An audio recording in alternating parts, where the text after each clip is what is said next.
asked me questions, but I didn't know what that word meant.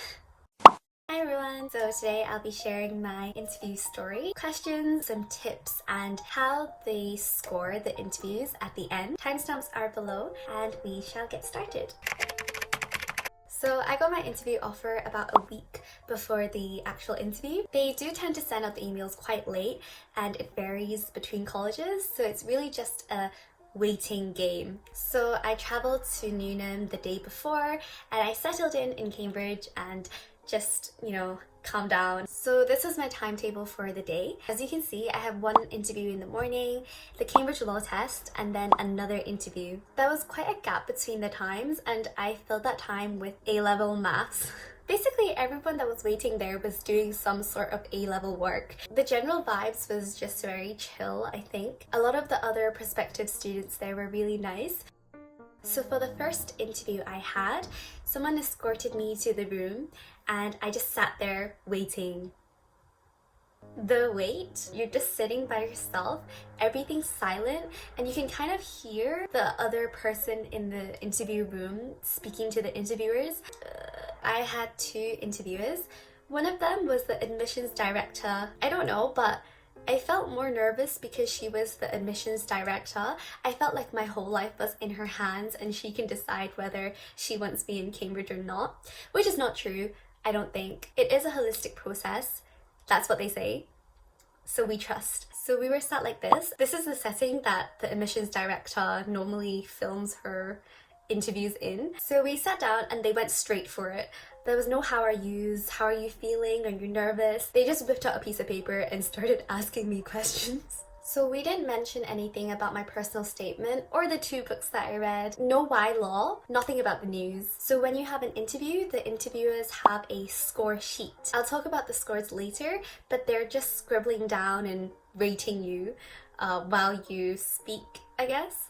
So for the actual content of the interview, I actually signed a confidentiality form, as every other Cambridge student does, to not disclose the actual questions, but I can give general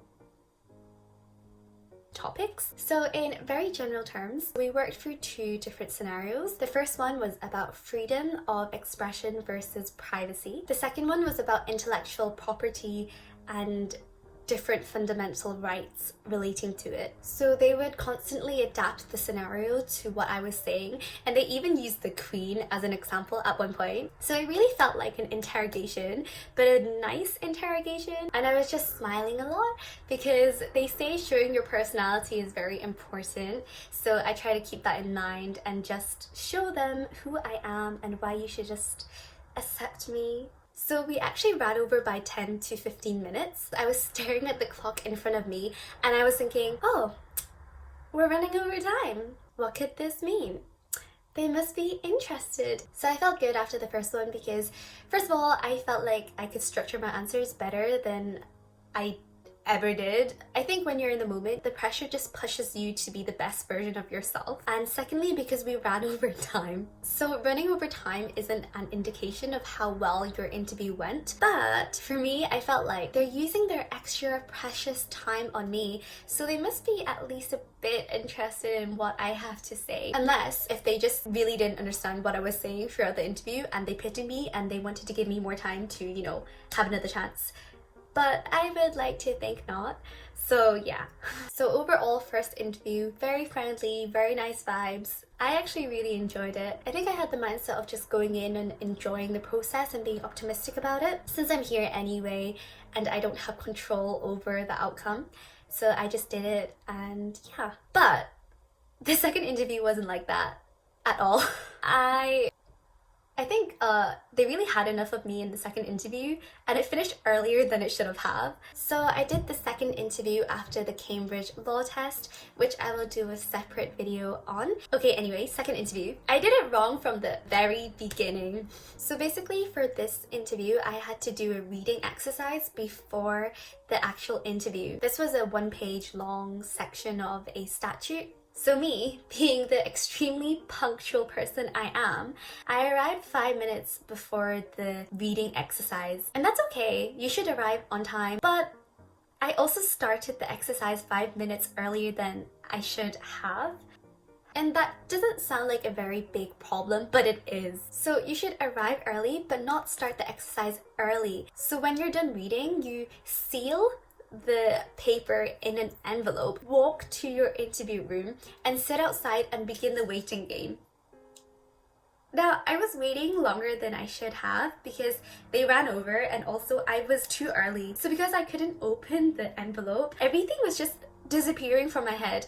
The statute was already hard, and you're meant to go in there with fresh ideas, and 5 minutes makes a very big difference when you're under pressure. So I was just confusing the provisions of the statute in my head, and I did not feel good. So moral of the story is to do things at the assigned times, never too early and never too late. So this interview had 2 interviewers again, and we sat like this.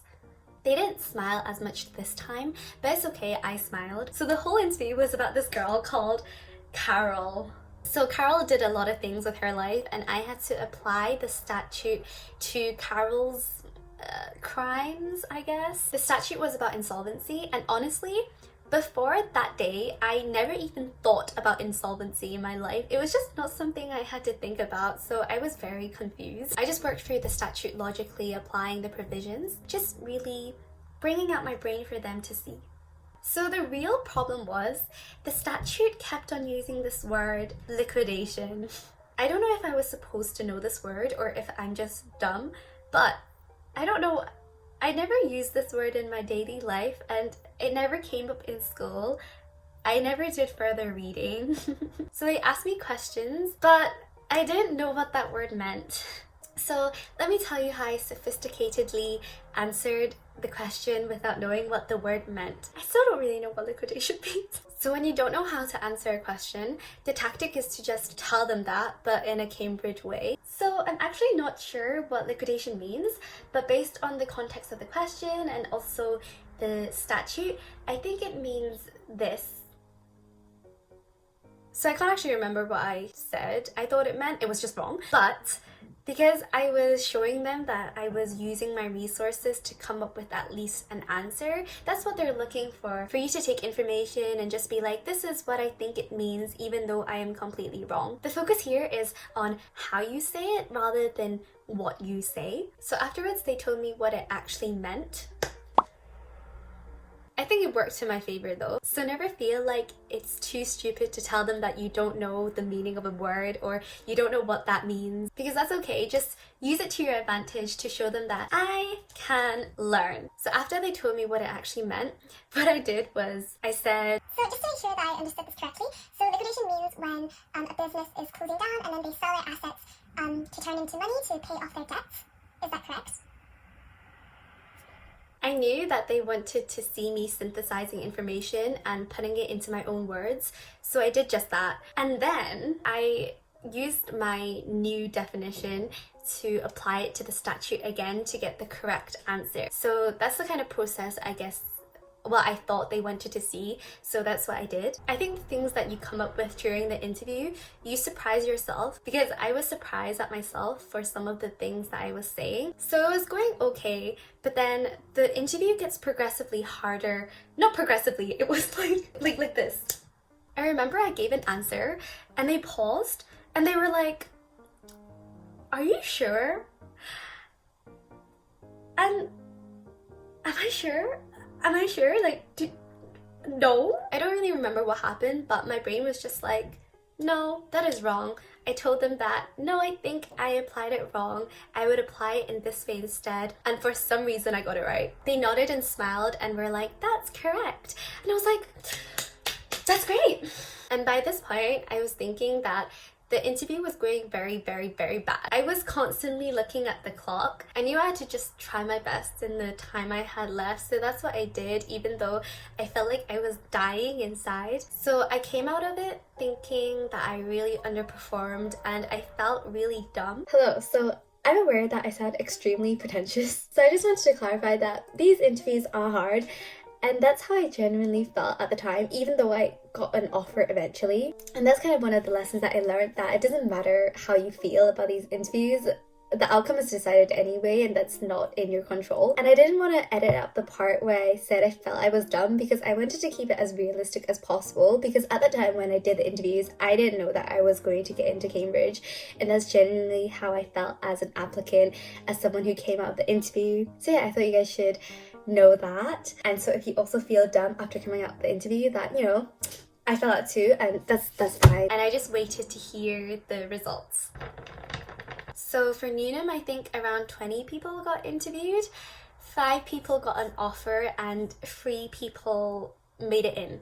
So yeah, that is my story. Okay, now for some tips. I'm just going to talk about a few things that I think are quite niche. So, how to answer a question when you don't know how to answer the question. I kind of gave an example when I was sharing my story on how I did it, but I wanted to give you guys some key phrases that you can use to start your sentences, just to give a structure to your answer, which is what they're looking for. So when you don't know how to answer a question, I would start off by saying, my initial thoughts are, and then you give them your initial thoughts. And then, I am unsure what XYZ means, but in this context, I think it means this. And then when you get the real meaning, so if XYZ means this, then I would apply it in this way. Some other phrases you can use in your interviews are, I would first define XYZ. Can I clarify my understanding on, based on this principle or article that I read, I would apply it in this way. So these phrases help you to demonstrate your thought processes and also to structure your answer. Obviously, don't memorize them and recite them like a robot. Just take it as a framework and switch it up as well, and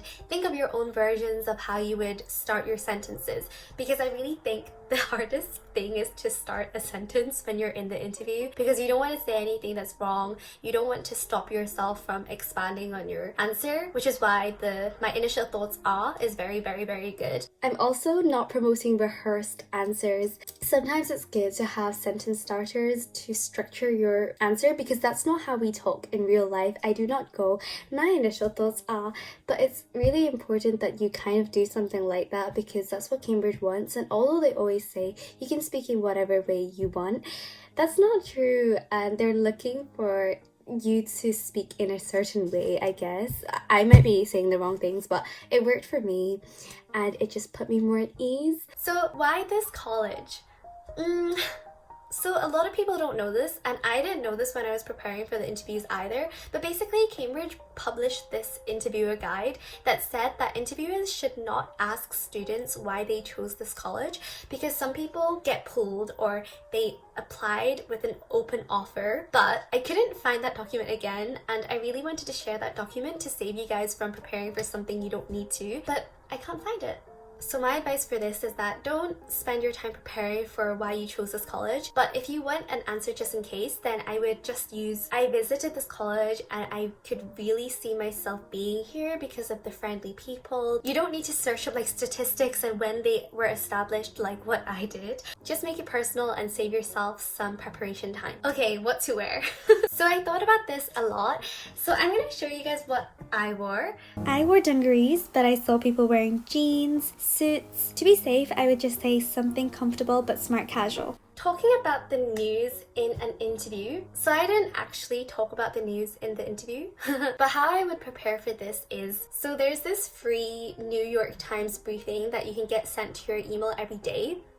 Is very, very good. It gives you the basics of what you need, enough for a Cambridge interview. Okay, lastly, how Cambridge scores your interviews. So this is the interview score sheet. As you can see, it's ranked from 1 to 10. I did ask for mine, but I asked for it when everyone was working from home, so they didn't have access to it. So when I find out, I will also tell you guys then. So they use this criteria for both interviews and your Cambridge law test.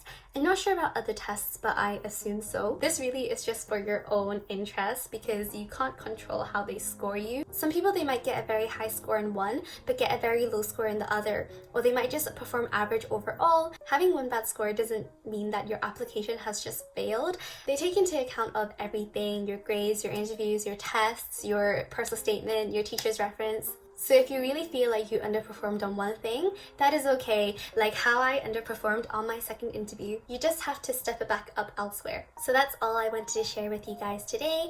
I hope you enjoyed and found it useful and helpful. If there are any more questions, then please ask me below. Make sure to subscribe for more videos like this, and I will see you guys again. Goodbye!